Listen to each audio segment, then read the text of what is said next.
Let's have some fun today. This is an AI segmentation.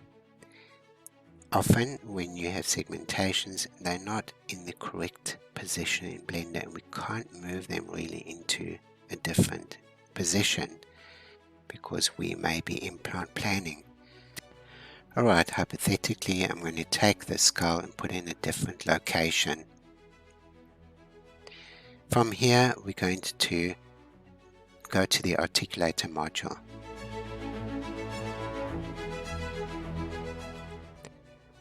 I'm going to select the patient's upper teeth and then I'm going to name these upper, and this is so that we can make a heat map down the line. Then the lower becomes the lower. Now I'm going to import the condyles. These appear in the center of Blender. The new little update is going to allow you to grab these and position them into the patient's condyle location. Using the rotation and the grabbing, place them as close as possible to the correct position.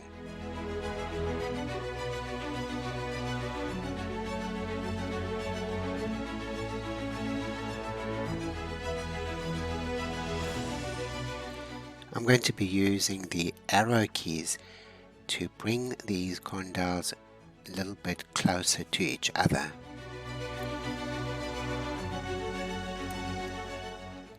Once I'm satisfied with the location, I'm going to accept the condyle location, and then we're going to go into the right patient's right inclination.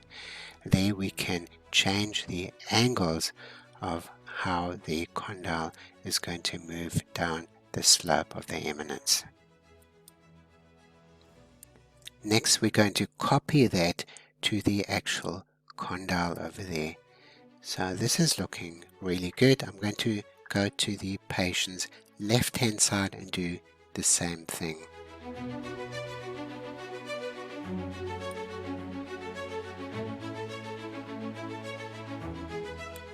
You may ask how we close the mandible. Well, this is quite easy because we're going to create an animation. You will see that we've got two skulls overlapping each other, and that's only because in Blender we've set it to random colors, which has ignored my color input. So we're going to put this back to texture and we will find that we've got a silhouette. Instead of using an articulator in B4D, we use a skull silhouette. Everything in the articulator is color coded. The red arrow means working in the red menu. The arrow keys will move the jaw in slight small increments, while the bottom box can be moved to open wide. But unfortunately we've got the nerve canal which is left behind. This is easily rectified by click link the object to the animation. Let's have some fun in small increments, and then we're going to open up wide. How cool is that?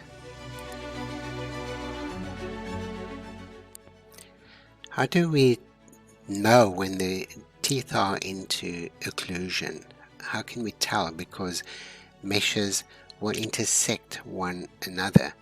While with the heat map we go into the Eevee render engine and we can then see how the two occlude and come into occlusion. It's almost like pressure points. The red means that they are contacting, and we can open and close it until it turns red and we know that it is in occlusion.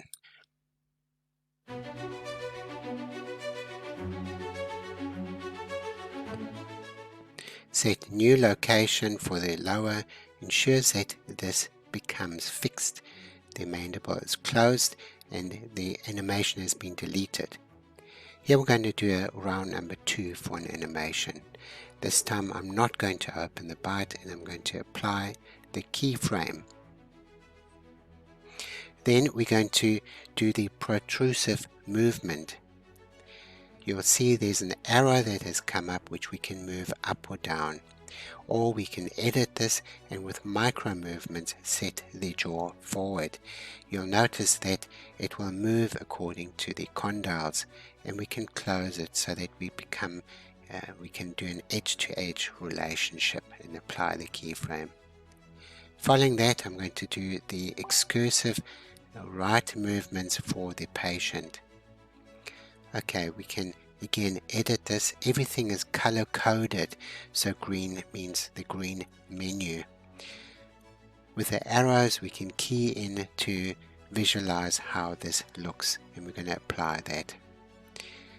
Lastly, the patient's left hand side, and we're going to do exactly the same thing. Edit the blue one, use the little arrow keys, and then apply the keyframe. For those of you that want to move the jaw precisely, we have a measurement, so you can use that as well.